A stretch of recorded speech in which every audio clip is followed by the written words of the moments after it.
हम तमाम साथी जोनल रिप्रेजेंटेटिव थे डिस्ट्रिक्ट बॉडी को और यूटी के बॉडी के हमारे लोग, हमने सीओ मैडम से यहाँ पर टीचर के जो भी ग्रीवेंसेस हैं वो यहाँ पर रखे। सीओ मैडम ने हमारे ग्रीवेंसेस अच्छी तरह से सुने और हमें पूरा यकीन दिलाया कि वो मसाइल का फिलफूल हल किया जाएगा।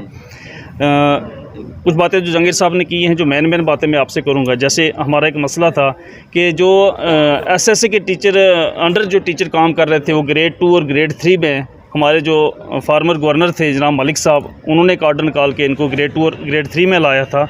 तो सुपर नंबरेरी जो पोस्ट थी वो क्रिएट की गई थी। जो हमारे पिछले सीईओ साहब थे उन्होंने क्या किया कि उन सुपर नंबरेरी पोस्ट पर दूसरे जीएलटी के टीचर्स जो हैं वो ट्रांसफ़र करके इनको दोबारा से हिट किया। इनकी सैलरी जो है एक जगह से निकलनी थी वो कहीं और ले गए। उसके साथ साथ यहाँ पे एक कल्चरल विंग बनाई गई जो साइलेंटली चल रही थी पिछले 1-2 साल से, जिसका अब जाके हम जो मैडम की सरपरस्ती में और हमारे डीपीओ साहब जो ट्रेड यूनियन लीडर भी रहे हैं और बड़े एजुकेशनिस्ट हैं जिन्होंने बड़े काम किया है, उनकी सरपरस्ती में इन्होंने ये कल्चरल विंग को जब एक्टिवेट किया, अब ऊपर गवर्नमेंट का भी प्रेशर है, अब जाके हमें पता चल रहा है कि किस जोन का कौन जो है जोनल कोऑर्डिनेटर बनाया गया है।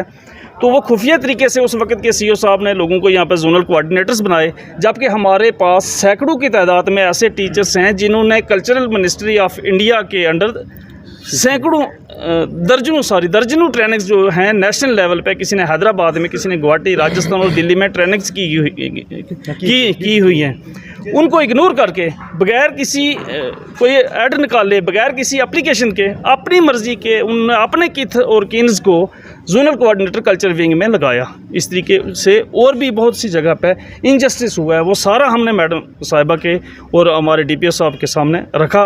उन्होंने हमें आश्वासन दिलाया कि इन मसले का ड्रेसल किया जाएगा। उसके साथ साथ जो हमारी मंथली प्रोग्रेस रिपोर्ट हम भेजते हैं, तो बहुत से क्या करते हैं, जो डीडीओज़ होते हैं वो 10 में से 5 नंबर, किसी को 4 नंबर, किसी को 7 नंबर ये दे रहे हैं। जब एक टीचर रोज़ स्कूल जा रहा है, अच्छी तरह पढ़ा रहा है, उसको 10 में से 10 नंबर दे दो।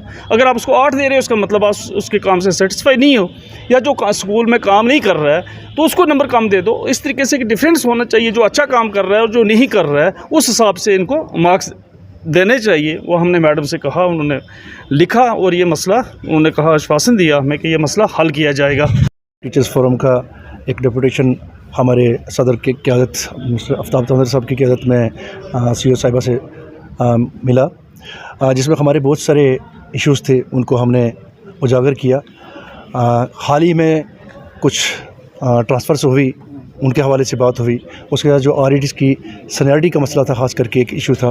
बहुत सारे टीचर जो थे वो, अगर उनकी डेट ऑफ अपॉइंटमेंट कुछ थी तो डेट ऑफ रेगुलाइजेशन कुछ थी, तो जो हमारी सीनियरिटी बनाई गई थी वो डेट ऑफ रेगुलाइजेशन से बनाई गई थी।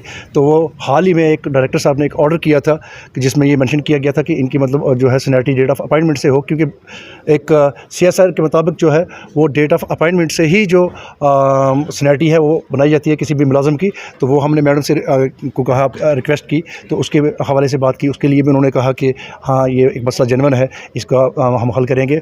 और इसके साथ साथ कुछ इश्यूज़ थे, जैसे हमारी बहुत सारी फ़ीमेल टीचर्स हैं जिनकी शादी अगर एक जगह से दूसरी जगह हुई है, उसकी ट्रांसफ़र उनकी नहीं हो रही है, उसके हवाले से, या मेडिकल ग्राउंड पे जो बहुत सारे टीचर्स हैं जिनको मतलब हमारी, क्योंकि हमारी ट्रांसफ़र पॉलिसी तो नहीं है, तो उसके हवाले से हमने बात की कि उन जो मेडिकल ग्राउंड पे भी या ह्यूमैनिटेरियन ग्राउंड पे उनकी ट्रांसफ़र जो है उनको अटैच किया जाए दूसरे स्कूलों में, ताकि वो इस चीज़ का लाभ उठा सकें। और इसके साथ साथ ये है कि हमारी सरकार से ये कुछ मुतालबात हैं, जैसे हमारी रेगुलाइजेशन के कुछ पॉइंट जो हैं वो पेंडिंग पड़े हैं। रेगुलाइजेशन है, हमारी ट्रांजिशन है, उस ट्रांजिशन के हवाले से वो ट्रांजिशन हमारी जो है जितनी भी पेंडिंग है वो की जाए।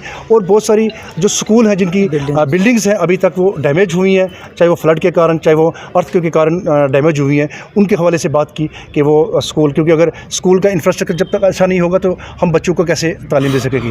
उसके बाद हम अपने टीचरों से, हम अपने उस्तादों से ये अपील करते हैं कि कोविड के बाद ये जो है 2 साल के बाद जो स्कूल खुले हैं, तो हमारा जिस काम के लिए हमें, जिस पेशे के लिए हमें लगाया गया है, जो 2 साल का एक गैप है, उस गैप को फिल करने के लिए हम अगर मतलब दिन दुगनी रात चुगनी मेहनत करें, ताकि उन बच्चों की जो कमी है वो एक गैप है, उस गैप को पूरा किया जाए।